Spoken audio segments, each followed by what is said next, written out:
So the first madhab and the first school that was decided to be as a mazhab, as a school of thought, was Hanafi.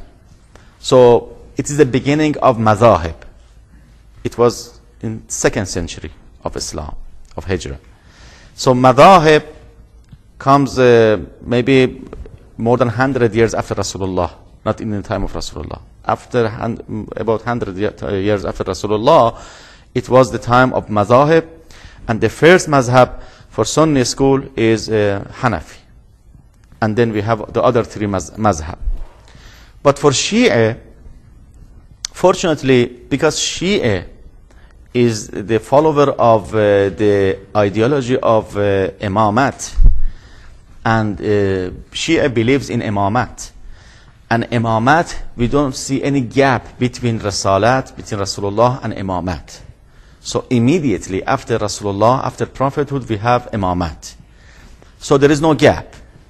Shia believes that the words and the hadith and the action of Imam is exactly the same as Rasulullah.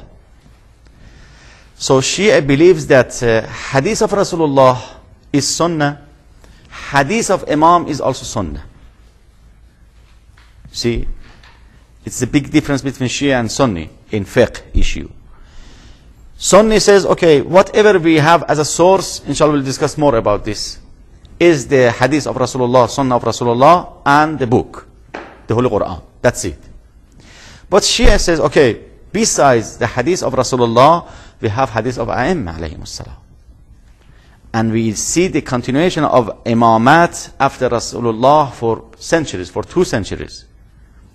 So this is the reason that Shia immediately after Rasulullah says, okay, whatever comes to us about fiqh and sharia, it is through Amirul Mu'mineen and then through Ahlul Bayt. Of course, at that time, we don't see any, for example, book, text, or school of thought talking about hadith, fiqh and Usul al-Fiqh. The beginning of Usul al-Fiqh and fiqh for Shia starts from the time of Imam Ja'far al-Sadiq alayhi salam. So this is the reason that we call Ja'fari school.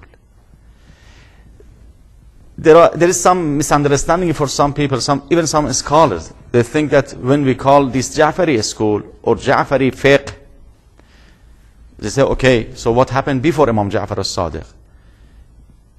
Because Imam Ja'far al-Sadiq is about 100 years after Rasulullah. So in Shia school, there is no gap between Rasulullah and Imam Ja'far al-Sadiq.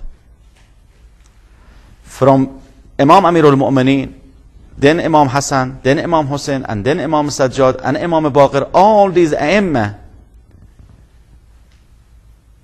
are as a source for fiqh for Shia. So even in the time of Imam Sajjad, the follower of Imam Sajjad asked Imam Sajjad about fiqh issue and sharia. And that's it. For him is the same as the time of Rasulullah. Because they believe that Imam is exactly like Rasulullah for conveying the message and the sharia and the fiqh from Allah subhanahu wa ta'ala, or interpreting the Quran. So we see some differences between the historical development in Shia and historical development in Sunni.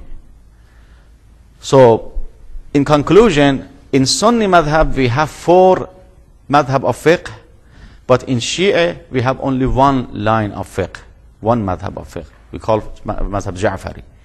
We don't have 2 madhab.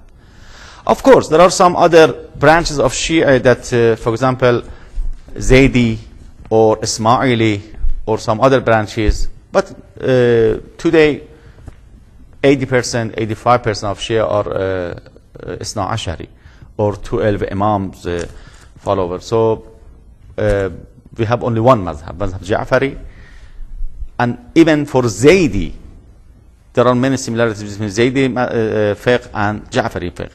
And Ismaili also is the same, because Ismaili are the follower of Ismail, which is the son of Imam Ja'far al-Sadiq. So again, they believe in Imam Ja'far al-Sadiq, and they are the follower of Imam Ja'far al-Sadiq.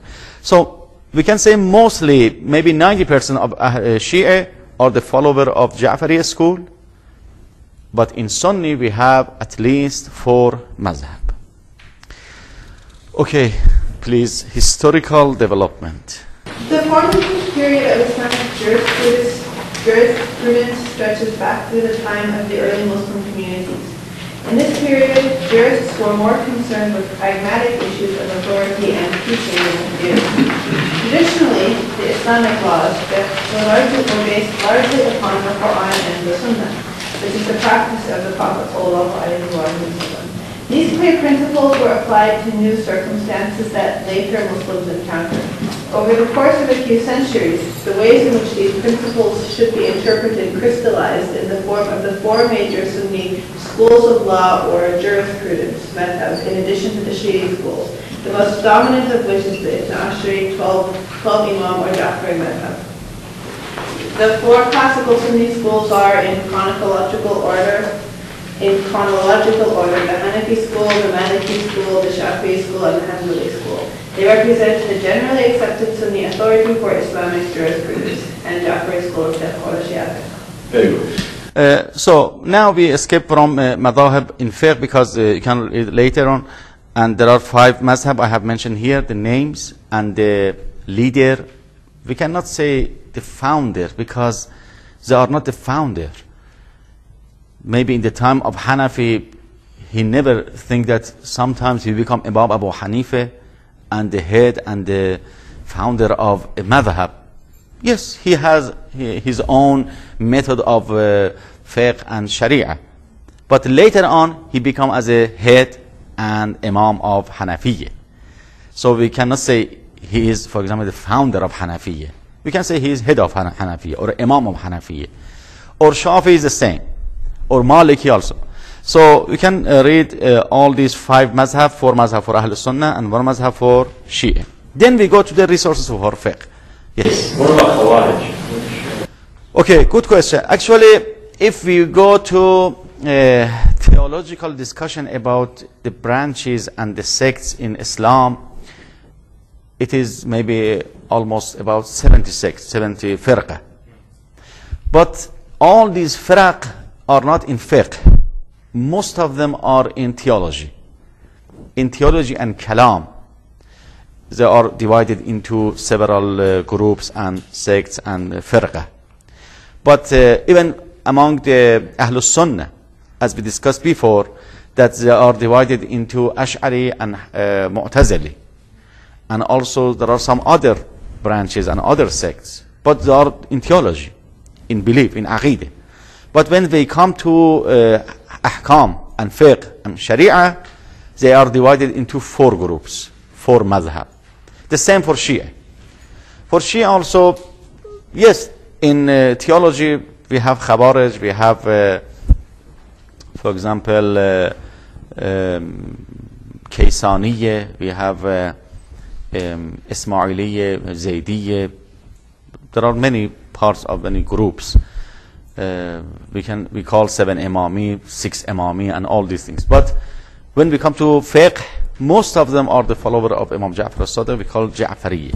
Yes, there are some very, very few and small groups that are the follower of other fiqh, but it is not too big to discuss in our discussion.